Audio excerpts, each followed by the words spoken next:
Hello and welcome. On behalf of CME Outfitters, I would like to welcome and thank you for joining us for the first in a series of 3 CMEO snacks titled Guiding Lights, Managing Developmental Epileptic Encephalopathies with a Closer Look at Lennox-Gastaut Syndrome. The CMEO snack series is supported by an independent medical education grant from Jazz Pharmaceuticals. I'm Elizabeth Teal. I'm Director of Pediatric Epilepsy Program at the Mass General Hospital in Boston, where we have a comprehensive epilepsy program treating many children and young adults with DEEs. And today I'm joined by Dr. Bethany Thomas. Dr. Thomas, would you like to introduce yourself? Yes, thank you. Hello. My name is Bethany Thomas. I'm an epilepsy nurse practitioner at the Hospital of the University of Pennsylvania in our Comprehensive Epilepsy Center. I also am the lead nurse practitioner for the Department of Neurology here at Penn Medicine. And in my clinical role, I treat adults and young adults with epilepsy. Well, thank you, Dr. Thomas. So to frame the discussion today, let me review our first learning objective. Our goal is that after this CME snack, you will be able to identify the impact of DEEs on patients and their families across the whole lifespan, including challenges associated with initial diagnostic delay, as well as disparities in care. Here are definitions for abbreviations you may see throughout the activity, mainly for our medications, as well as some of the disorders that we'll be discussing. Dr. Thomas, DEEs include both developmental and epileptiform components. What are some of these different causes that come together in DEEs? And then could you also go into some of the impact that this may have on the patient as well as the family? Absolutely. You can see here listed on the slide that both developmental encephalopathies and epileptic encephalopathies can be included in DEEs.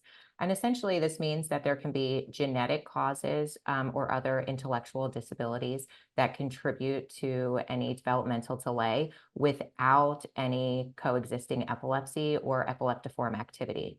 Whereas you can also have epileptic encephalopathies that are cognitive impairments that are directly due to epileptiform or seizure activity. People may revert to near their normal baseline cognitive state with intervention or in between seizures. And the impairment is not necessarily always present prior to the seizure onset, as is the case in LGS, Dravet, and others. And as we move into the next slide, you can see that the impact of these DEEs impact not only the patient in many different areas of their lives, but also their caregivers. So you can see listed along the top, both of these encephalopathies contribute to physical functioning, child's development and sleep. There can certainly be epileptic seizures. Behavior is a big problem or issue for both patients and caregivers, and also various degrees of cognitive impairment. And when I think of DEEs, I really think of this along a spectrum. So for every patient, they have an individual experience where some of these may be more impacted or impactful to their overall daily lives than others. Looking at the caregivers' health-related quality of life, obviously, in many of these patients with DEEs, both children, young adults, and adults, the parents or caregivers end up heavily into a caregiver role. And so all of these different aspects can really impact their daily lives, needing to provide both physical ongoing care. They're unable to oftentimes perform their own activities of daily living, caring for themselves, a lot of emotional well-being. And these impacts can have detrimental effects on the caregivers. A lot of psychosocial impacts, not being able to work, not being able to maintain their finances, having to work reduced hours, oftentimes by caring for the patient. A lot of times there are social impacts for both the patient, certainly, and their family and caregivers, and a lot of emotional impacts. This can impact both interpersonal relationships, issues with their spouse, partners, and the rest of their family. So you can see really through all these different areas, the impact is pretty grave, both for the patient, their caregivers, and the whole family. Yeah, no, and I agree. And I think this has been a big transition in our approach to care of these patients. When I was a resident, we treated seizures. We didn't really think about the impact of the possible epileptiform activity on the patient. And we really didn't have a focus on the impact of the disorder on the whole family and not just the patient. So I think this has been a great improvement in our approach to management of people living with DEEs. So then kind of looking at the next slide, and I think we all realize that there's often a delay in the diagnosis, particularly of Lennox-Gastaut syndrome. And when this has been looked at, the delay can be anywhere from 2 to 15 years before a patient actually receives the diagnosis, even with a much earlier seizure onset. And much of that time may represent valuable time that's lost that could have resulted in better seizure control with the use of indicated treatments and possibly better overall outcomes. And what are some of the reasons behind why the LGS diagnosis can be delayed? And what are some of the ways we can overcome this in practice? You can see kind of from 2 to 15 years is that diagnostic delay, and there can be a delay in the evolution or display of characteristic clinical and EEG features. Children may start having seizures and yet not have the characteristic EEG features of LGS. There can be variable presentation, and EEG features we know also change over time. Unlike some of our genetic epilepsies, there is no single or consistent etiology and not a biomarker to diagnose LGS other than the EEG features. And also the seizures in LGS may go into remission and also may recur. In addition, we've come to realize that rarely there can be late onset LGS, kind of with really developing the classic features in adolescence even. And while LGS is considered a rare disease, we know about 5% of children present with seizures or presenting with seizures may actually have LGS. And as we'll see in this discussion, kind of diagnosing and identifying LGS really has become even more important in order to make these treatments we now have available for patients. So looking at the refractory epilepsy screening tool, I think this has been a great asset, particularly for our adult colleagues who, when they meet patients coming in their office with these seizures, may not have the early history from their childhood, may not have the early EEG, which might have shown the slow spike and wave. So I think this tool is really, really helpful, the refractory epilepsy screening tool for LGS.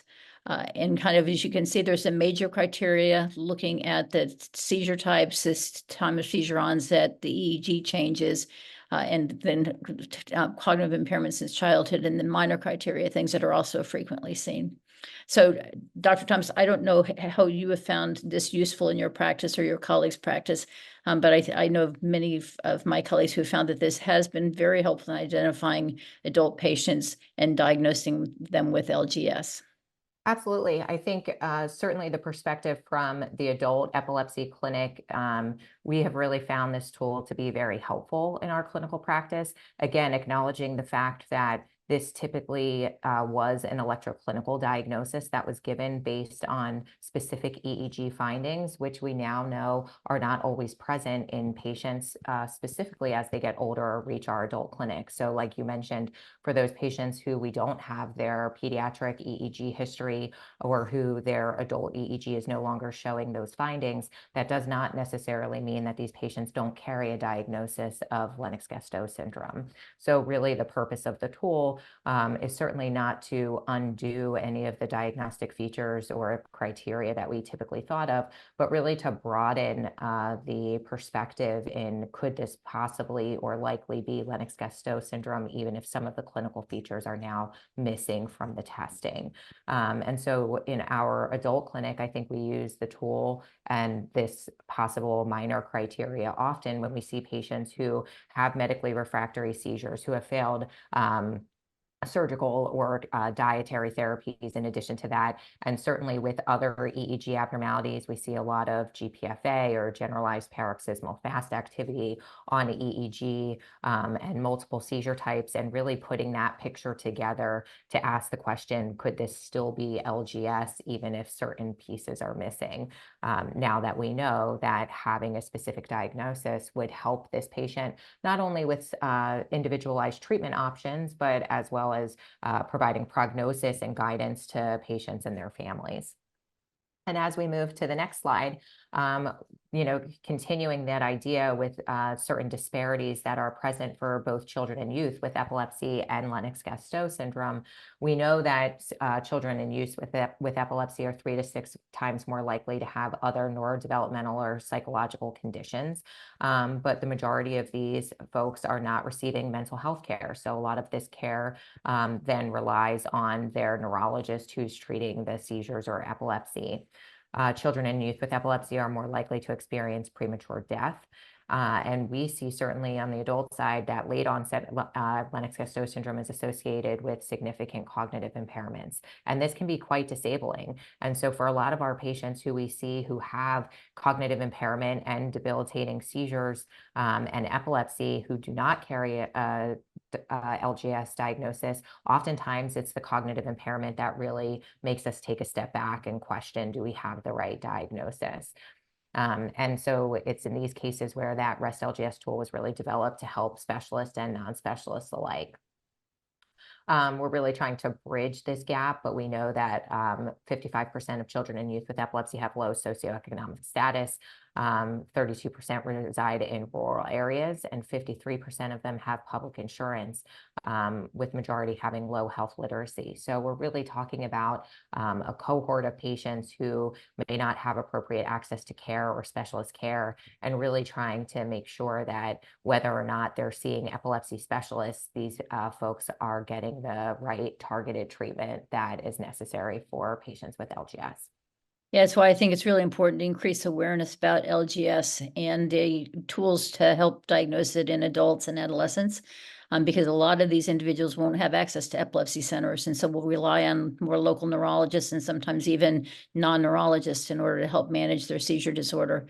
And so again, with our improving therapies available, I think being able to diagnose this and help educate our healthcare colleagues as well as the patient community is really important. So let's move on now to our next learning objective, where our goal is to have you to be able to incorporate the latest clinical trial data and real-world evidence for individualizing LGS treatment plans. So LGS pharmacotherapy, we know that there's limited evidence existing for current diagnostic and treatment patterns. And many studies have shown that most patients experience polypharmacy. Recent RCTs have reported that patients had tried up to 18 to 28 medications. So these patients have highly refractory epilepsy with a median of 6 to 8 before study enrollment. And emerging novel therapies that are still under investigation for LGS include ganaxolone, soticlestat, and charismate. So looking at the treatment paradigm, I think most of us would consider the first line still valproate.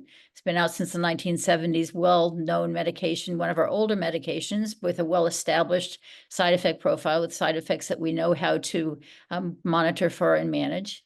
And then we also, as second-line therapies, are FDA-approved medications specifically for LGS, including CBD, clobazam, lamotrigine, fenfluramine, rufinamide, and topiramate. There's also evidence for several off-label, including levetiracetam, zonisamide, perampanel, and brevitiracetam.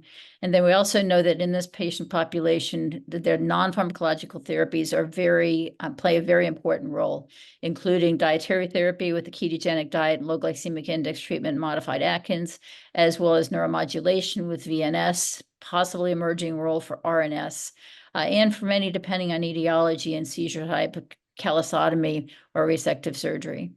And then put here, considered last line is felbamate, which in my experience can be very helpful and very efficacious and also very well tolerated. And Dr. Thomas, I don't know if you have other experiences with your use of these medications in this patient population. I agree with the listing here. I think I agree with your conversation about them as far as the medicines that we typically use. And we oftentimes will use felbamate in this patient population as well. But I think with the side effect risk profile, we think of it later on. And then going to the next slide, and this is a complicated slide, but I think an important one. We know that while there are many different anti-seizure medications, the adverse event profiles significantly differ, and some therapies may be better suited to patients than others. So we're lucky to be in a position where we have several different treatment options and to look at possible comorbidities that patients might have, either with mood, behavior, cognition, sedation. As you can see here, kind of the down pointing arrows are the medications that we know can have an adverse effect. So it's cognition with topiramate and zonisamide and the others seen. And it's also important to remember that some of our medications can have positive effects in addition to improving seizure control, including valproate, rufinamide, lamotrigine, and cannabidiol for mood psychiatric, and others as shown for sleep, sedation, cognition, et cetera. So again, I think we all approach the management of each patient with LGS independently. on what is this patient's features and what are the aspects of each medication that could either benefit them or be detrimental for them. So Dr. Thomas, kind of going to the next slide, can you discuss results from this study that aim to describe the real-world treatment patterns in patients with LGS and DS? Absolutely. This study really aimed to look at how these folks with Lennox-Gastaut syndrome and Dravet syndrome were being treated. I think some take-home points here, they had a significant number of patients, both of these diagnoses. 104 patients with LGS and 62 patients with Dravet syndrome were looked at. And across these patients, the first 3 lines of treatment were levetiracetam and valproate were the most commonly used medications. The thought was that misdiagnosis and delayed diagnosis of Dravet syndrome and LGS were common when looking at this patient cohort. The anti-seizure treatment modification could have been due to inadequate seizure control, potentially resulting in polypharmacy. So if you look at the middle column here, polypharmacy in this patient cohort occurred in over 60% of these patients after first-line treatment. And the most common reason for that additional medicine to be placed on was lack of efficacy. And so I think that what this highlights for me, again, seeing those first 2 commonly used medications is what we typically think of. But also, this is a patient population with highly refractory seizures and also other medical comorbidities, and they are at high risk of high burden of polypharmacy. And we know that each of these medications can each carry their own individual side effects. So then you get into a place where you're managing multiple different medications, the side effects of each one of those medications. And so having early diagnosis with LGS or Dravet syndrome may enable us to use more targeted therapy and potentially reduce this burden of polypharmacy and overall improving patients' quality of life. And I agree, and I hope that, I think with the increased awareness of Dravet and LGS with the recent trials and with the patient advocacy groups, hopefully the diagnosis will be made earlier and more correctly. I was kind of surprised at this on how many of them had a delayed or misdiagnosed. How many of these patients had a delay in their diagnosis. So hopefully that will be changing. So now we'll take a closer look at clinical trial and real-world data on some of the newer therapies that we have for our patients with LGS. Dr. Thomas, would you mind reviewing rufinamide? Sure. Rufinamide is a medication that we've been using for many years. It was FDA approved for adjunctive treatment of seizures that are associated with LGS in patients 1 year of age and older. And this is a medication that modulates sodium channels. You can see this analysis here, looking at mean seizure frequency difference when compared to placebo. Common adverse events that we see with rufinamide include vomiting, somnolence, and decreased appetite. And then moving on to the next slide, I'll hand this one back over to you, Dr. Teal, if you can give us an overview and some of the latest data that we have on pharmaceutical grade CBD for LGS. Absolutely. Yeah, I think that as we all know, the pharmaceutical CBD is now FDA approved for the treatment of seizures associated with Lennox-Gastaut syndrome, Dravet syndrome, and tuberous sclerosis complex greater than 1 year of age. Lots of proposed different mechanisms of action, but we think it targets neuronal and non-neuronal microglial networks and regulates overall excitability and neuroinflammation. And a complicated figure over to the right shows some of the different mechanisms by which this may take place.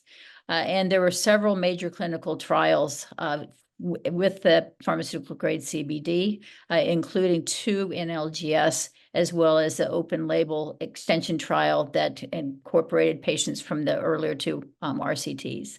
In addition, we have now several years of real world evidence on the safety, efficacy, the non-seizure related outcomes, and impact of pharmaceutical CBD on quality of life. The next slide kind of looks at the data from the LGS trials of pharmaceutical grade CBD for LGS, and kind of what you can see on the left is the drop seizure frequency, and the y-axis is the median % reduction in seizures per 28 days. And you can see both during the randomized control trial, as well as in the open label extension, there is impressive efficacy that is maintained with time. And then looking over the right, it's the total seizure frequency. So showing an effect of efficacy both on drop seizures, which is the primary endpoint in the study, as well as total seizures in this patient population. The common adverse events, and have been very consistent across all the randomized controlled trials with pharmaceutical CBD, as well as real world experience, are diarrhea, largely in part due to the sesame seed oil formulation, as well as the fact that CBD is a mild laxative, convulsions, somnolence, and somnolence is often due to drug-drug interactions, particularly with clobazam. And then also identified liver-related adverse events with increased ALT, increased ASTs, and abnormal LFTs. In the clinical trials, the majority of these patients were on concomitant valproate. And important to note that none of these patients met Hy's law for liver damage. Then looking at the Become survey with caregivers with pharmaceutical CBD. And this also is an interesting graph. And the y-axis here is the percentage of responders reporting improvement. As you can see here, this includes those that had a worsening in seizure frequency, no change in seizure frequency, and improvement in seizure frequency. And you can see that even those that had a worsening in seizure frequency, the caregivers thought that there was still improvements in cognition, in language, in emotion, physical, sleep, and ADL, suggesting that aside from efficacy and seizure control, there may be benefits of pharmaceutical CBD. As you can see, the benefits were even greater in those who had improvement in seizure frequency. So this has led to a lot of interest in the epilepsy community on could patients benefit from pharmaceutical CBD in addition to aspects in addition to seizure control. And then looking at long-term safety in the next slide and efficacy, the results from the expanded access program in adult patients. There was a expanded access program with the pharmaceutical CBD that we were a part of. Many people, I think, ended up enrolling over 1,000 patients. And looking at those of over 18, so the adults who enrolled in that. As you can see here, looking at the median percent reduction from baseline in convulsive and total seizures. So on the y-axis, you can see kind of across all of these periods, there was a significant reduction both in convulsive seizures as well as total seizures. And in this group, similar to before, the main adverse events that were seen in greater than 20% included diarrhea and somnolence. And the liver-related adverse events, again, some increases in ALT, AST, and abnormal liver function tests. Again, important to note that none of these met criteria for Hy's law. So Dr. Thomas, fenfluramine is the latest FDA-approved therapy we have for LGS. And could you give us an overview on fenfluramine and some of the safety and efficacy data that we have to support its use in LGS? Absolutely. So first, just a high-level view, fenfluramine, like you mentioned, is now FDA approved specifically for treatment of seizures associated with Dravet and Lennox-Gastaut syndrome in patients 2 years of age and older. While the exact mechanism of action for this medication is unclear, it likely exhibits dual activity. And if we go to the next slide, we can review some of the safety and efficacy data from the recent clinical trial. This study design included 146 males, 117 females, both children and adult patients who had Lennox-Gastaut syndrome. The age ranged from 2 to 35 years of age with the median of age 13. These were randomized to placebo group, and then there were 2 different doses for the fenfluramine that was studied. That was the 0.2 milligram per kilogram per day group and a 0.7 milligram per kilogram per day. So you can see that decrease in the frequency of drop seizure frequency was significant in this study. Looking at concomitant medications, certainly as expected with the Lennox-Gastaut syndrome population, valproate was the most commonly used concomitant medication. There's also, moving to the next slide, looking at a post-marketing study of patients who were treated. This was looking at the duration of their treatment, dosing, and their seizure frequency, improvement in both seizure, cognitive, social, and motor outcomes, and adverse events. And we saw that at 12 months, 89.3% of these patients remained on the fenfluramine. 58% were responders or achieved a sustained 50% 20% reduction in seizure frequency. 10% of the patients experienced seizure freedom. I think importantly, when again looking at those quality of life indicators, we saw cognitive, motor, and social improvement in a majority of these patients. There were cognitive improvements in 70% of these patients. And so again, when thinking of our adult LGS population, where oftentimes the cognitive impairment is the primary dictator of how their quality of life is, I think this is pretty significant. Looking at adverse events, at least one was experienced by 59.7% of these patients, and in 86.5% of those cases, plausibly attributed to the treatment. But notably in this review, there were no cases of pulmonary arterial hypertension or ventricular heart disease. And this was consistent with what was seen in their randomized clinical trials. And then moving on to the next slide, this is a busy slide and really just a high-level overview. This is not currently FDA approved for LGS, and clinical trials are still needed in this specific patient population, but it does have approval now for CDKL5 deficiency disorder and is thought to likely have some efficacy in other refractory epilepsies. So more on this to come. So I think it's pretty clear from what we've reviewed with these new medications, particularly with the pharmaceutical CBD and fenfluramine, that these have been really great additions to our toolbox for treatment options for our patients with LGS. And I think both the safety and tolerability profiles of both of these medications are favorable, particularly compared to some of our other medicines. So important to have these as options. So finally, with our final learning objective, we'll want you to be able to integrate a collaborative approach to care for patients with LGS using caregiver, patient quality of life assessments, shared decision-making, and long-term considerations to improve outcomes. So a recent survey gathered information on caregivers of children with LGS and other drug-resistant epilepsies and their experience with healthcare providers' evaluation of behavior, communication, and quality of life. Dr. Thomas, do you mind walking us through that and then go into some approaches for shared decision-making that we could use in practice? Absolutely, I'm happy to.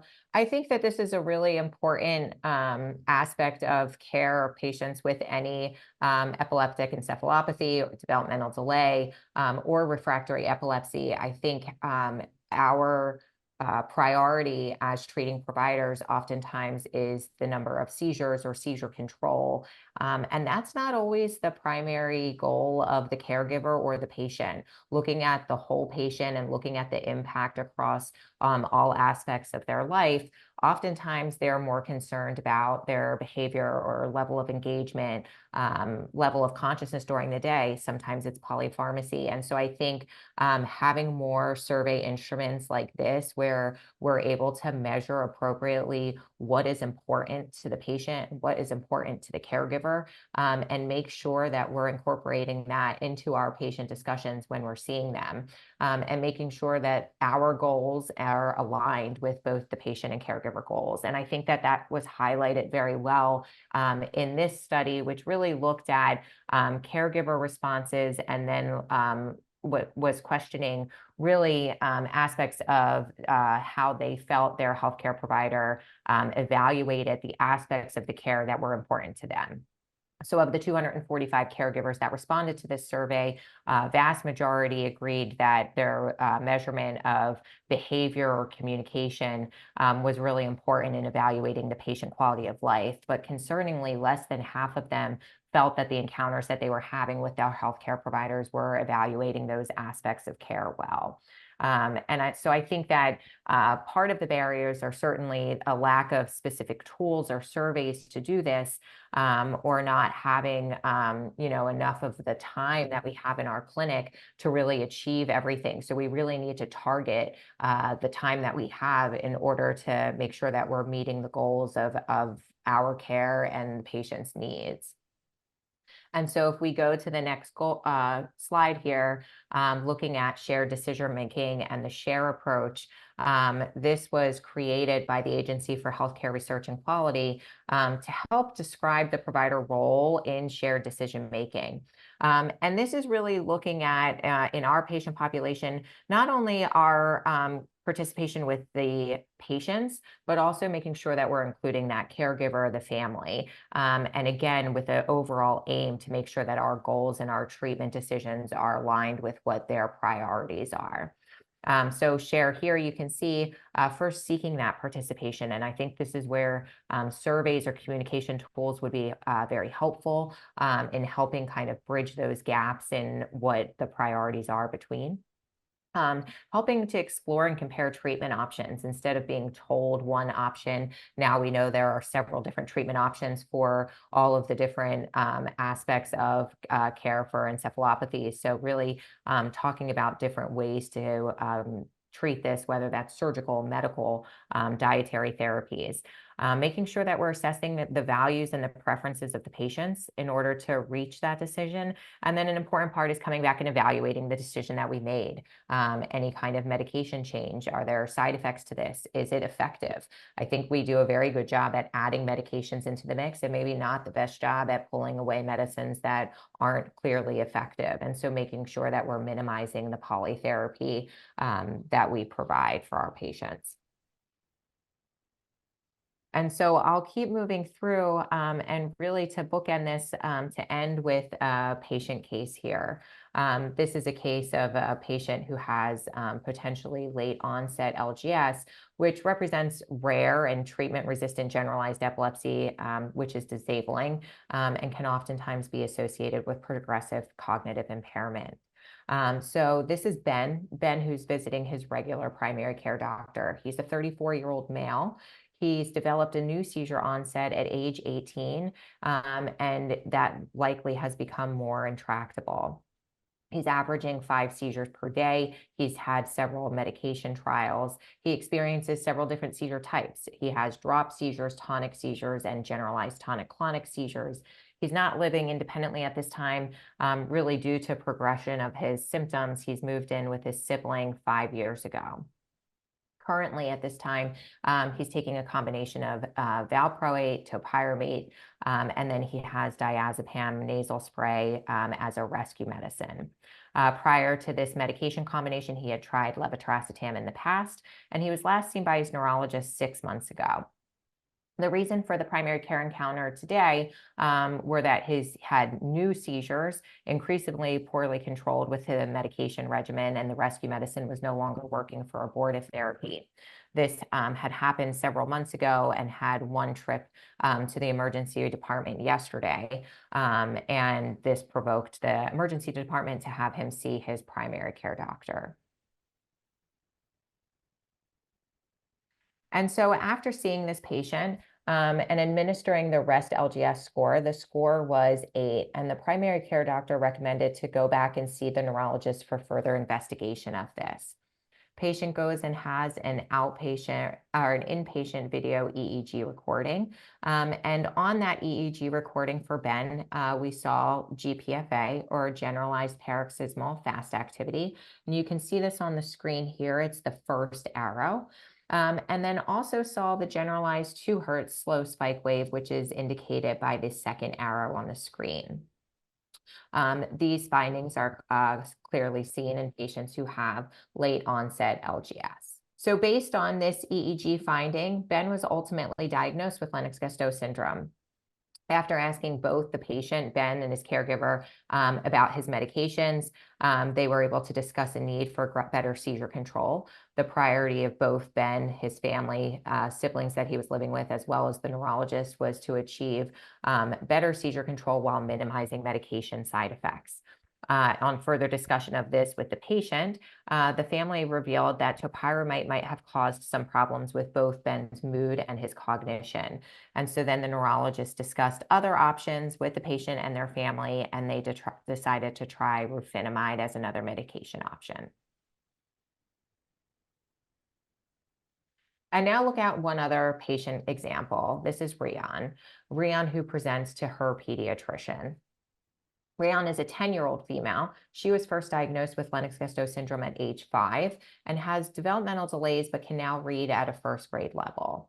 She's also on a combination of medications, including valproate and rufinamide. She has midazolam nasal spray as a PRN rescue medicine. The last medicine change that was made was a year ago, and that's when she was switched from daily valproate and levetiracetam to her current regimen of valproate and rufinamide. She has a history of following other medications or products. She had previously failed lamotrigine, topiramate, phenobarbital, rectal diazepam rescue medication, and has also tried over-the-counter CBD and THC gummies.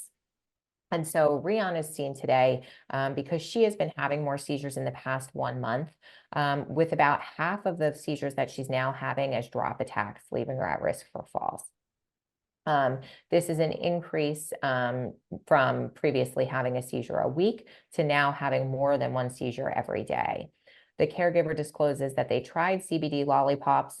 They purchased them at a local dispensary in the last month. They seem to help, but not enough, as she's clearly having significant amount of seizures daily. Now, patients may be using these over-the-counter CBD products, so it's really important for us as care providers to convey the message that these over-the-counter CBD products are not studied or approved for seizure indications. And I think that's a really important point, Dr. Adams. And I think one of the things, I think this has changed over the past 10 years, but initially when patients started using these artisanal or medical marijuana preparations, they often were afraid to tell their care provider that they were using these, and particularly with the known drug-drug interactions of CBD with some of our other anti-seizure medications. I think it's very important for physicians to be aware if our patients are taking those. But I agree with you, and this is a conversation I've had weekly, if not daily, for the past several years, is what is the difference between the pharmaceutical grade CBD we now have versus the products like the gummies and the other products available. So very important kind of to not only know are patients taking these, what are they taking, but to kind of discuss this with them, what the differences are between what they're taking and the pharmaceutical grade CBD. So then let's pause, and so the audience can respond to the following question, and then we'll see how we do.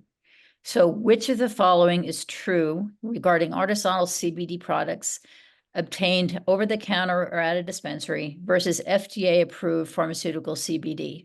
And choose all that apply. So as we can see, the correct answers here are B.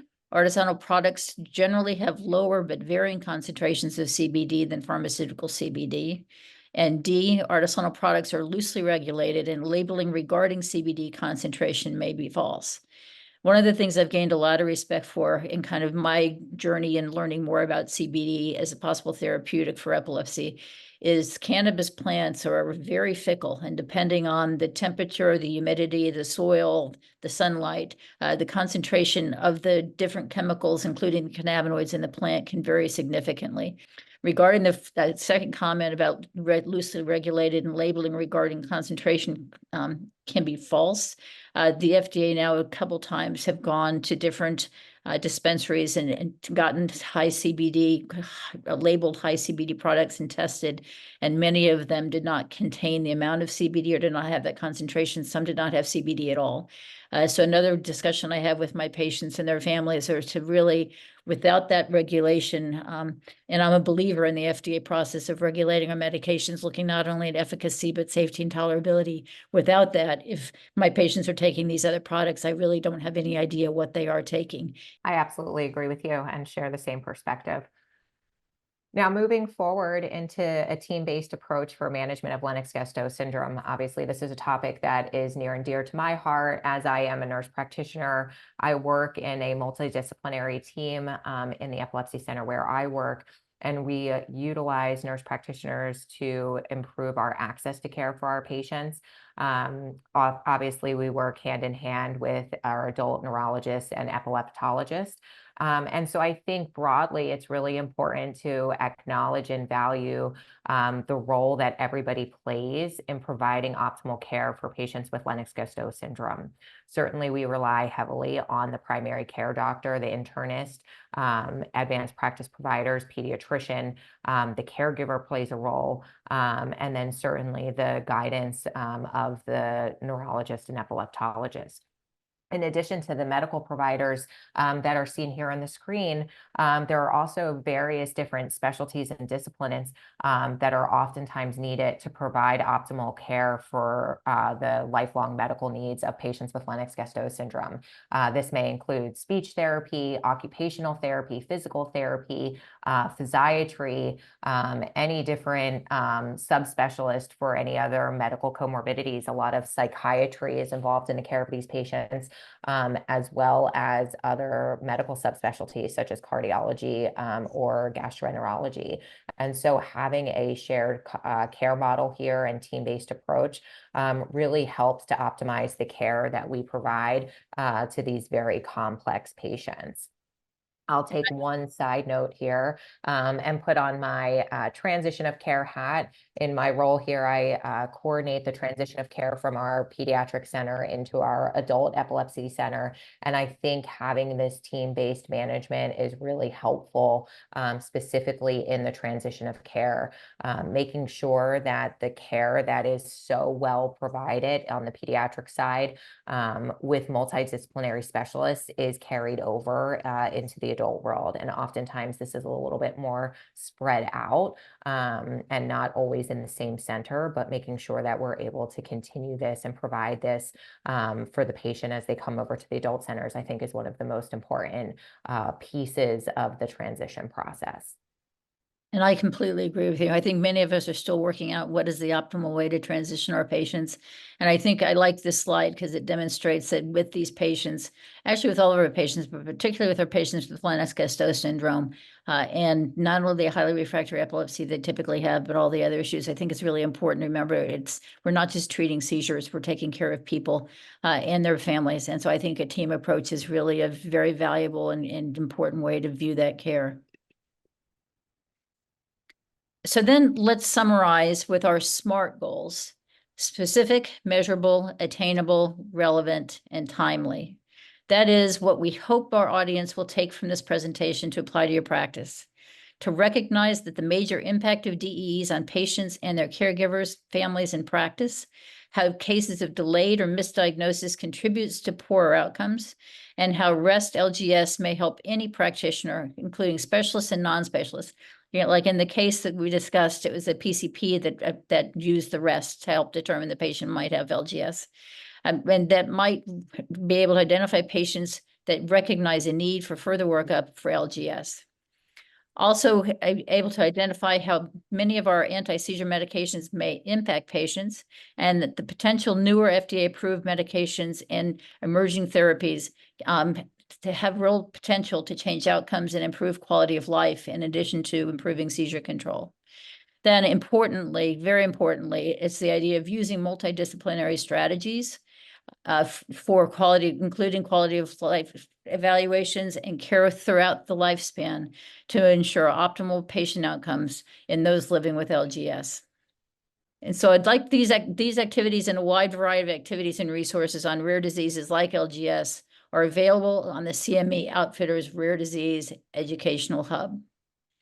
This CMEO snack is also associated with the CMEO briefcase activity. We hope you will also participate in the briefcase to additionally reinforce information learned in this snack and apply it to patient cases. To receive CME CE credit for today's program, complete the post-test and evaluation, and you will be able to download and print your certificate immediately upon completion. Thank you again to Dr. Thomas for joining me today and CMEO for the activity. Thank you to our audience for participating and providing the best care for patients with LGS and their families.